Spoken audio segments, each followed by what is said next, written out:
우리 하나님의 말씀 보도록 하겠습니다. 이제 출애굽기가 거의 끝나가는데요. 오늘은 출애굽기 35장 30절부터 하나님의 말씀을 봅니다.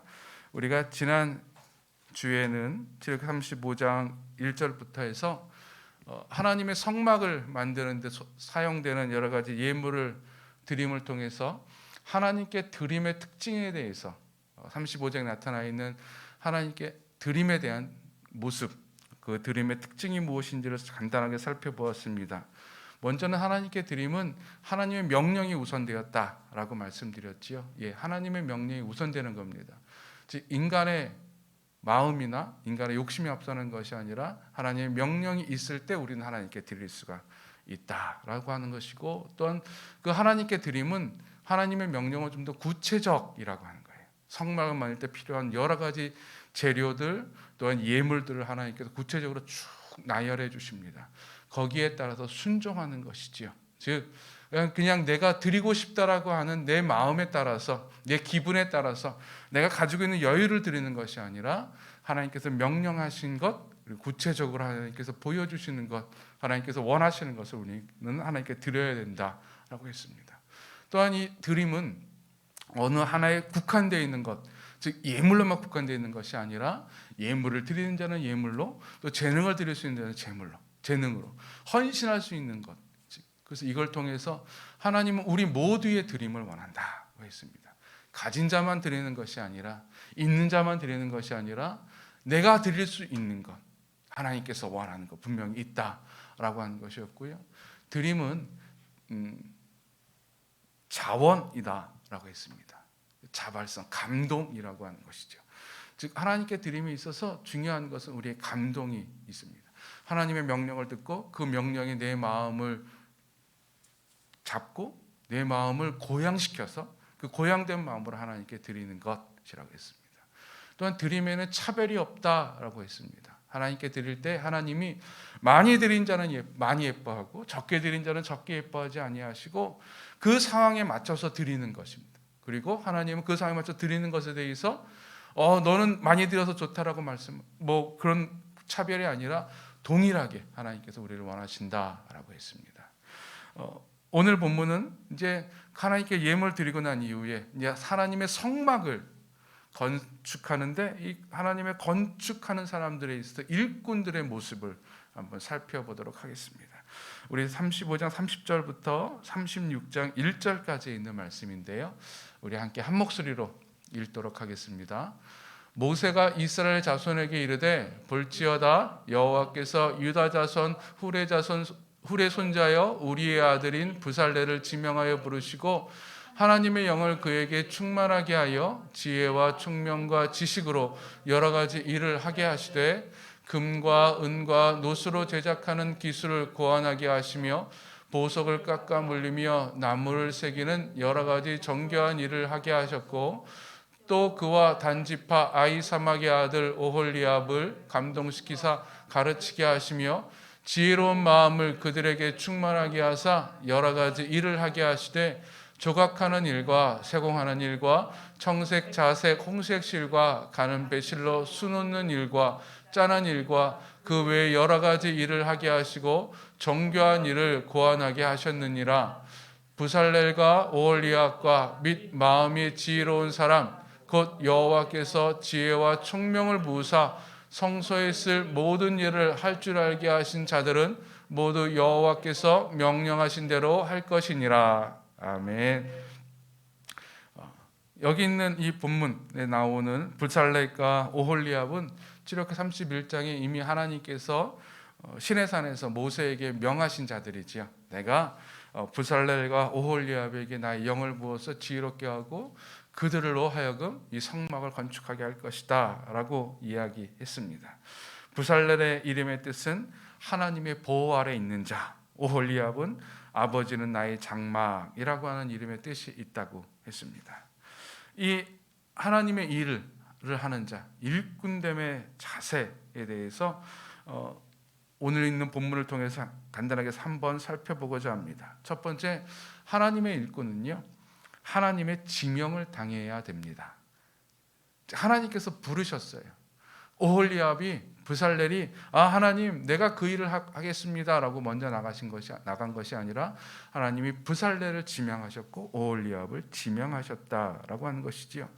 여기서는요, 하나님께서 먼저 지명하셨다라고 하는 의미는 첫 번째로는 소명감입니다.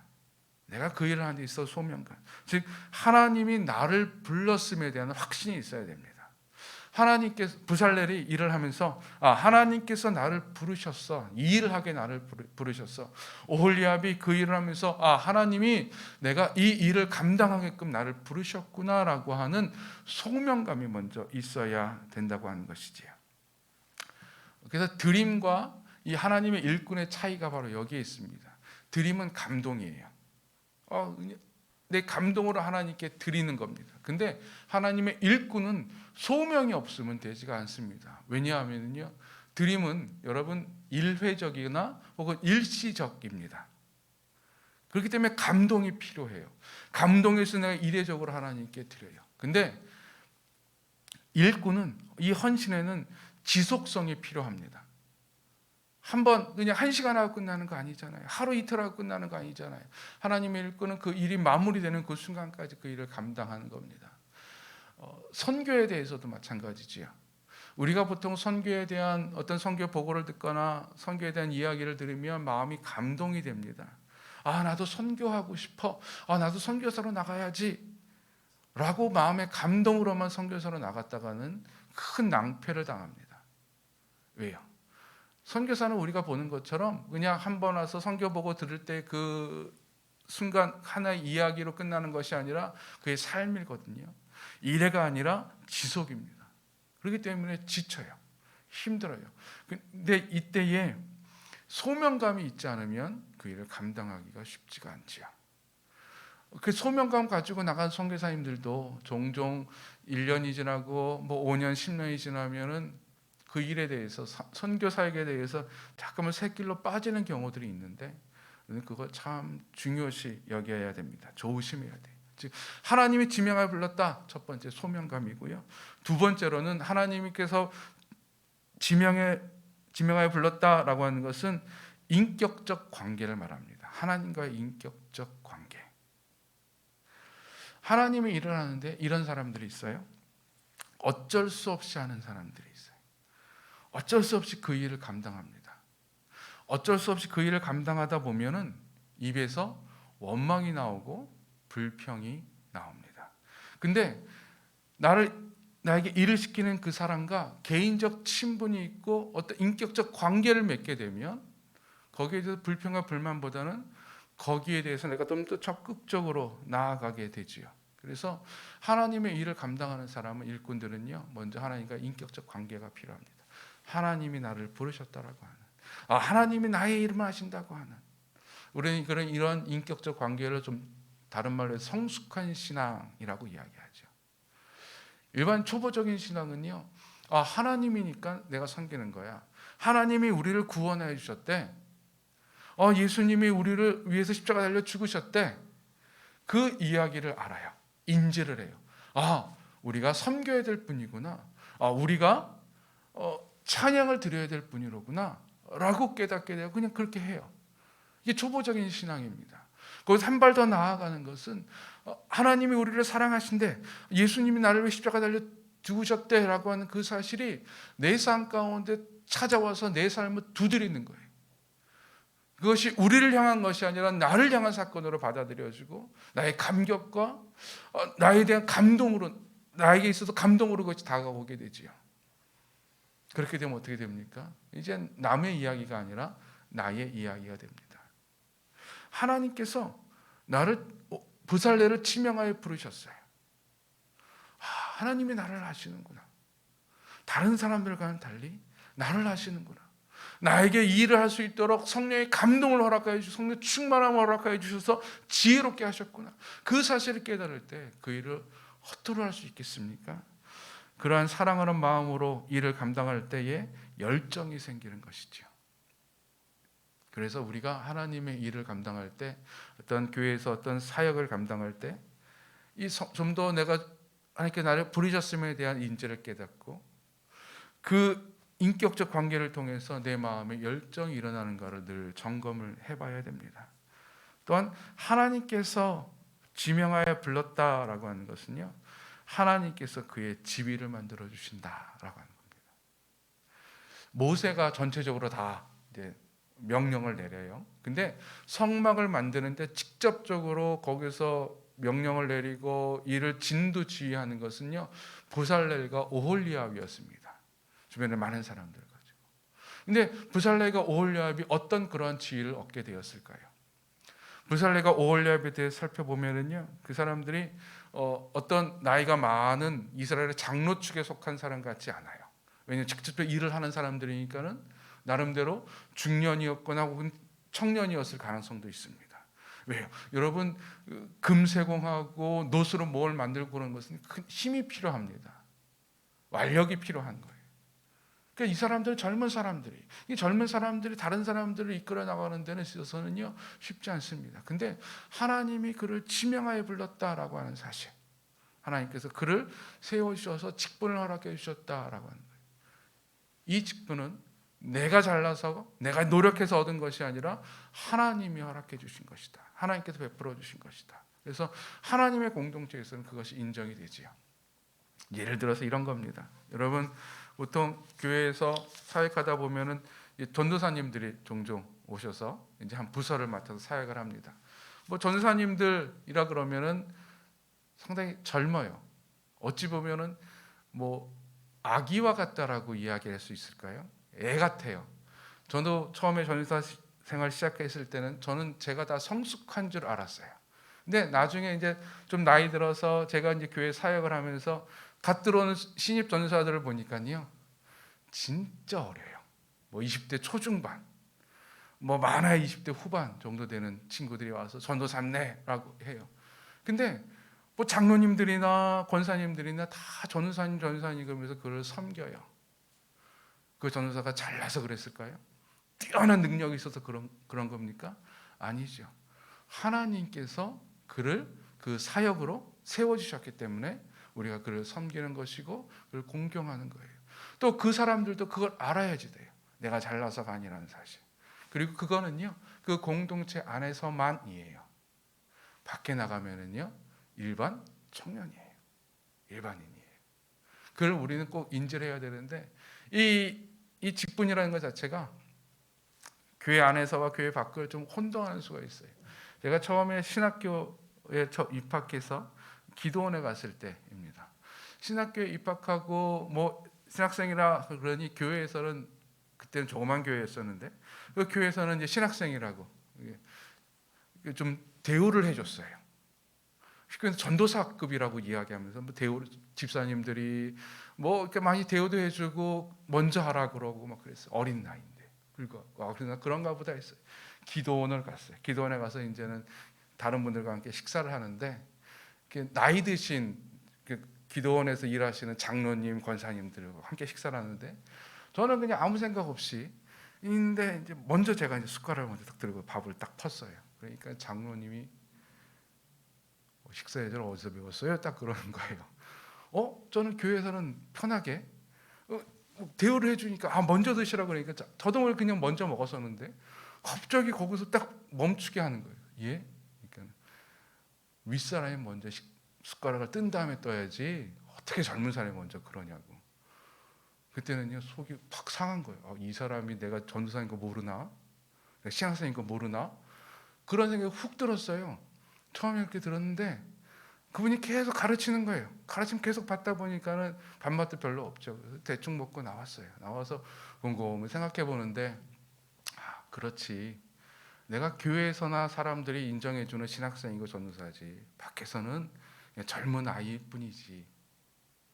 그때 제가 처음으로 깨달았습니다. 다시 한번 깨달았어요. 내가 조심해야겠구나. 근데 하나님께서 부르시는 그 공간에서는요, 그렇게 또 만들어주는 거예요. 그러니까 우리는 그것을 잘 알아야 됩니다. 즉 하나님께서 나를 지명했다라고 하는 것은 소명감이 있는 것이고 인격적 관계를 갖는 것이고 하나님께서 만들어주신 그 지위에서 그 직분에서 내가 일을 감당하는 것이다 라고 하는 거예요.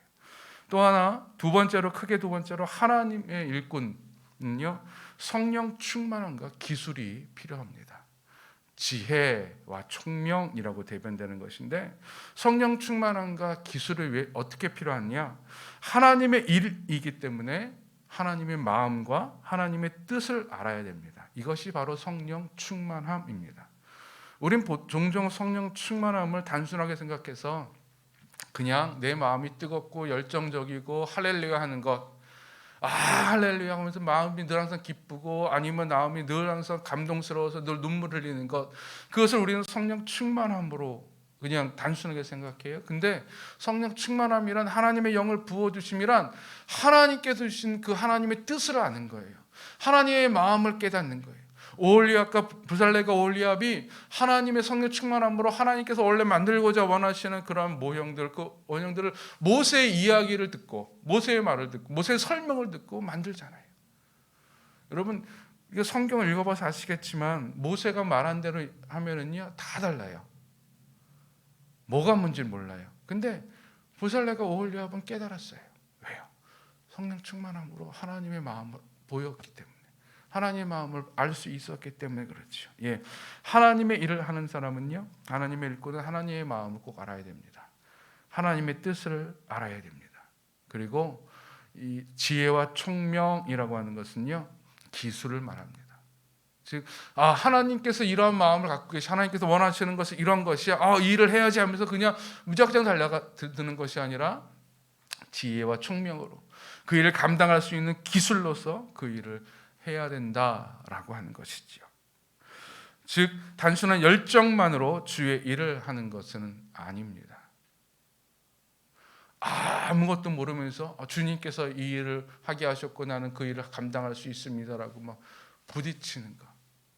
예, 물론 도전하는 것 중요하고, 도전하는 것도 그런 패기도 필요합니다. 그러나 그 일을 감당함에 있어서 좀 더 성숙한 일꾼은요, 기술을 배우는 겁니다. 열심히 노력하는 것이죠. 뭐 선교사님들을 예를 들면 될 겁니다. 선교사님들이 열정을 가지고 하나님의 부르심을 가지고 선교지로 갑니다.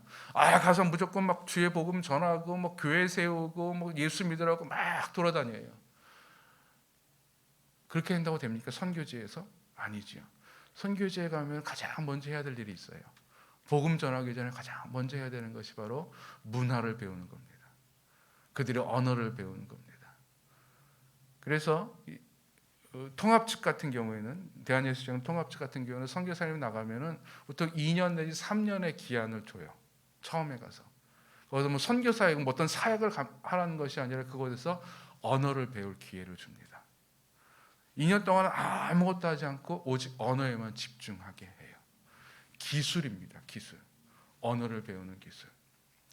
그래서요, 선교사님들 보면 좀 이렇게 나뉘어요. 열정이 앞서서 뭐 언어야, 뭐 옆 사람 한국어 할 줄 아는 사람 혹은 영어 할 줄 아는 사람 옆에 두고 사역 감당하면 되지. 나는 한시가 급해. 난 빨리 주의 복음 전해야 돼라고 하면서 복음을 전하는 사람이 있는 거 반면에요, 열정은 있어도 느긋하게 언어를 배우면서 그들의 언어를 마스터하고 준비하면서 천천히 나가는 사람이 있어요. 처음에는요, 교회에서 보면은 열정적으로 막 주의 복음 전 가서 한 달 만에 뭐 복음 전하는 사람이 10명이 됐고 100명이 됐고 1년 만에 교회 세웠습니다라고 하는 사람들이 훨씬 더 멋져 보여요. 대단해 보여요. 근데 5년이 지나고 10년이 지나면은요, 격차가 벌어져요. 그냥 열정만으로 하는 사람들은요, 그들의 문화를 모르는 사람들은 그 테두리 안에서만 놀아요. 그 테두리 안에서만 있어요. 근데 문화를 읽고 언어를 배우는 사람들은요, 무궁무진하게 많아요, 할 일들이. 말레이시아의 한 선교사님이, 제가 아는 선교사님이 계신데, 그분은 가갖고 처음부터 일을 하지 못하게 하고요, 언어를 배우게 했어요. 물론 상황이 있어갖고 사역도 함께 감당해야 되는데 교회에서 뭐 밀어붙이지 않았어요. 그냥 언어 배우시라고. 이 말레이어라고 하는 것이 이렇게 썩 간단하지가 않습니다. 그리고 단어가 우리나라처럼, 우리 한국어처럼 단어가 많지가 않아요. 즉 한국어에서 말하는 단어를 말레이어로 번역하려고 그러면은요, 여러 문장을 갖다 붙여야 돼요. 막 길어져요. 복잡하죠. 힘들죠. 그래서 웬만하면은 그 말레이 사람들 중에서 영어 하는 사람들이 많아요. 영국령이었으니 영어로 하는 선교사님들이 꽤 많습니다. 근데 그분은 말레이어로 굉장히 노력했어요. 결국 어떻게 됐느냐? 현지인들에게 접근하기가 용이해지고요. 말레이어로 자신이 갖고 있었던 성경 공부 교재들을 다 번역을 해갖고 그곳에 교육자들을 가르치고 시작생들을 가르치는 사역. 그러니까 일이 훨씬 더 많아지는 거예요. 훨씬 넓어지는 거죠. 하나님의 일을 할 때 분명히 성령의 충만함 필요합니다. 열정 필요합니다. 그러나 거기에 기술도 함께 들어가야 됩니다. 나의 노력이지요. 내가 준비하는 것이지요. 이 두 가지 요소가 함께합니다. 그래서 부살레가 오홀리압 하나님의 부르심만 받고 하나님 그런 것이 아니라 하나님이 주신 지혜와 총명, 이거 기술입니다. 기술을 습득하는 거예요. 준비하는 거예요. 그거를 가지고 하나님의 일을 감당했다고 하는 것이죠. 또한 하나님의 일꾼이 기억해야 될 것은요, 자신의 역할이 있다라고 하는 거예요.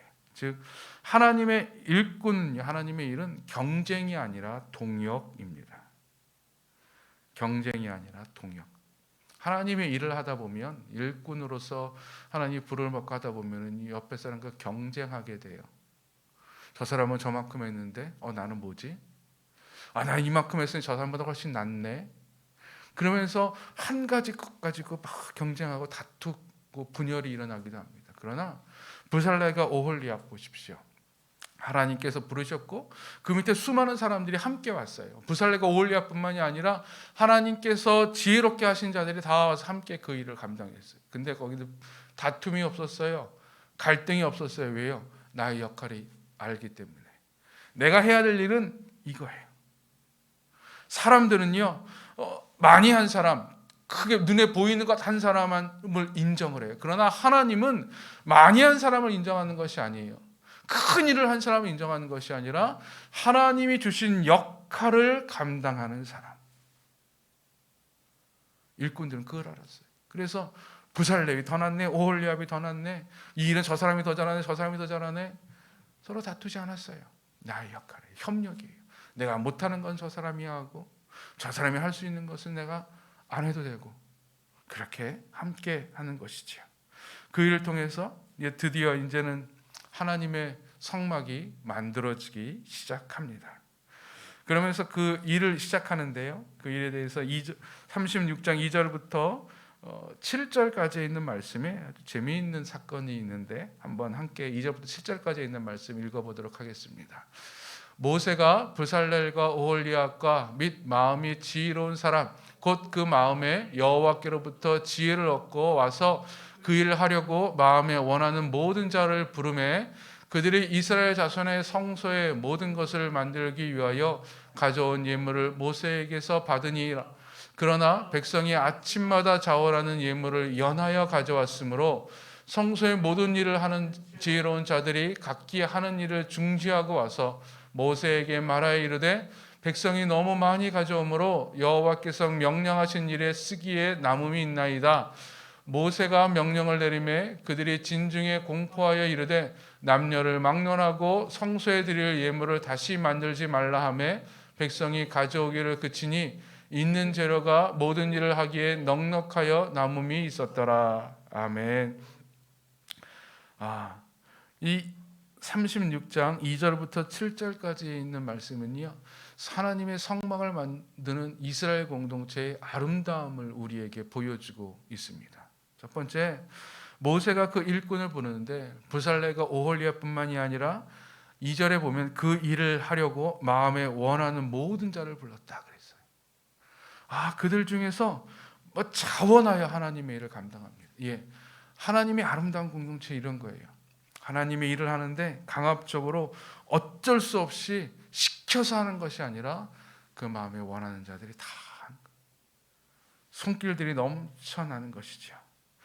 어쩔 수 없이 그 일을 감당할 때는요, 은혜가 떨어져요. 그러나 내가 하나님께서 원하실 때 그 마음에 내가 감동해서 하나님의 소명으로 나는 이 일을 감당하기 위해서 하나님께서 내게 이 지혜를 주셨지, 기술을 허락해 주셨지, 내 일을 하나님께 드려야지 라고 하는 자원함으로 나갈 때는요, 그 공동체가 아름다워집니다. 그래서 하나님의 일꾼들은요, 내가 그러한 일을 할 수 있을 때, 기술이 있는데 하나님께서 감동을 주시면 하는 거예요. 내가 그 일을 할 수 있는 어떤 기술이 있고 마음이 있어요. 근데 하나님께서 그런 쪽으로 내가 감동을 주시면요, 거기에 헌신하는 거예요. 그럴 때 그 공동체가 아름다워집니다. 하나님의 일을 할 때는요, 앞뒤를 재서는 안 됩니다. 손익계산을 하지요. 보통 우리는 어떤 일을 할 때에 뭐 가게를 차린다든지 어떤 직장을 다닌다 그럴 때 그냥 무조건 하는 것이 아니라 손익계산을 합니다. 이게 나의 이익이 되는지 나에게 도움이 되는지를 한번 살펴보고 그 일을 뛰어들어요. 그런데 하나님의 일은 그것이 아닙니다. 하나님의 부름이 있고 성령 충만하고, 그러니까 성령 충만, 하나님께서 이 일을 원하신다는 사실을 내가 깨닫는 거예요. 그리고 내가 그 일을 할 수 있는 조그만 기술이 있어요. 그 일을 도울 수 있는 조그만 기술이 있어요. 그러면은 감동으로 내가 그 일을 감당하는 겁니다. 뛰어드는 거예요. 그럴 때 내가 속해 있는 그 공동체가, 내가 속해 있는 그 교회가 아름다워지는 거예요. 그러면서 하나님의 일이 이루어지지요. 그래서 3절부터 보면은 이제 백성들이 하나님께 예물을 바쳤는데, 예물을 갖다 드렸는데 이게 한 번에 끝난 것이 아니라 연이어서 매일 아침마다 새로운 예물을 백성들이 가지고 옵니다.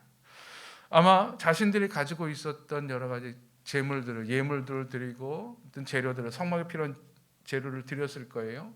그런 다음에 이 백성들이 아침마다 연하에 가져왔다라고 이야기를 할까? 즉 그들은 성막에 이러한 것들이 아마 필요하지 않을까라고 생각하면서 뭐 청색, 자색, 홍색, 가늘게 꼰 배실, 이거 자기가 직접 만들어야 되거든요. 가죽이 필요해요. 가죽을 다시 무드질하고 그런 것들이에요. 그런 것들을 매일 하루하루, 그 하루를 하나님께 드릴 예물을 준비하고 있다가, 만들고 있다가 아침이 되면 정성껏 하나님께 바쳤던 것이지요. 한 번 드림으로 족한 것이 아니라 자신이 힘이 닿는 데까지 최선을 다하는 모습. 이스라엘 공동체가 아름다운 모습이 바로 이거예요. 나 한 번 했으니 됐어. 내가 있는 거 다 드렸어. 나 끝이야. 내 역할 다 끝났어 라고 하는 것이 아니라 뭐 더 드릴 것 없나, 하나님께 헌신할 것 없나 찾아보고 내가 할 수 있는 최선을 다해서 합니다. 그 마음에 어떤 것이 있을까요? 아마 하나님께 열정이 있을 거예요. 사랑이 있을 거예요. 막 사랑이 꽃피는 거예요. 열정이 피어나는 거예요. 저 집에서도 지금 막 배 만들고, 이 집에서는 실 꼬고, 저 집에서는 나무 좀 다듬고. 아마 이들은 완전한 기술이 없기 때문에 학자들이 이해하면 이게 어떤 의미냐면은, 하나님께 금을 드리는데 그냥 금을 드리는 것이 아니라 손질하기 쉽게 내가 대충 만들어서 갖다 바치지 않았을까. 천을 드리는데 거기다가 뭐 할 수 있도록 내가 처음에 할 수 있는 부분만, 내가 할 수 있는 부분까지 다 하고 나서 하나님께 드렸을 것이다 라고 학자들이 이야기합니다. 툭딱툭딱거리고 쿵쾅쿵쾅거리고 각 텐트마다 다 그러면서 아침마다 막 모세에게 가지고 와요. 그리고 여기 재밌는 것은요, 모세에게 가지고 온 것이 아니라 모세가 그들에게 처음으로 오홀리압과 부살렐에게 필요한 물품을 다 이제 내려줍니다. 이것 가지고 해라 갖다 주고, 그들이 아마 그 작업장에서, 성소를 만드는 작업장에서 열심히 만들었어요. 아침마다 백성들이 찾아와서 그들에게 갖다 준 거예요. 그래서 그 사람들이 일을 멈추고 모세에게 찾아와서 모세 도저히 일을 못하겠습니다. 일을 너무 많이 갖고 오고 넘쳐납니다. 이거 이제 그만 갖고 오게 해주십시오 라고 부탁을 한 것이죠. 즉 사람들이 그 일하는 사람들을 보고 그냥 나 몰라라는 것이 아니라 계속 바라보면서 내가 뭐 좀 도와줄 것 없나. 여러분 얼마나 좋습니까? 얼마나 행복합니까? 이게 지금 이스라엘 공동체의 모습이에요. 자신은 기술이 부족해서 직접 성막을 만들 수는 없지만 내가 할 수 있는 것을 찾아서 열정을 불태우고 있는 그 이스라엘 공동체의 모습. 여러분 이때 그 이스라엘 공동체의 모습을 한번 상상해 보십시오. 얼마나 행복했을까요?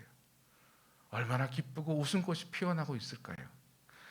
불과 40여일 전에는, 여러분 좀 넘기셔서 출애굽기 32장에 보십시오. 32장, 33장에 보십시오. 그게 이 일부터 불과 40여일, 50여일 전 일이에요. 그때는 어떻습니까? 이스라엘 공동체에 온통 죽음이 뒤덮여 있었어요. 절망이 가득했었어요. 누구 하나 웃는 사람 없었을 거예요. 다 고개 숙이고 이제 우리는 죽게 생겼구나.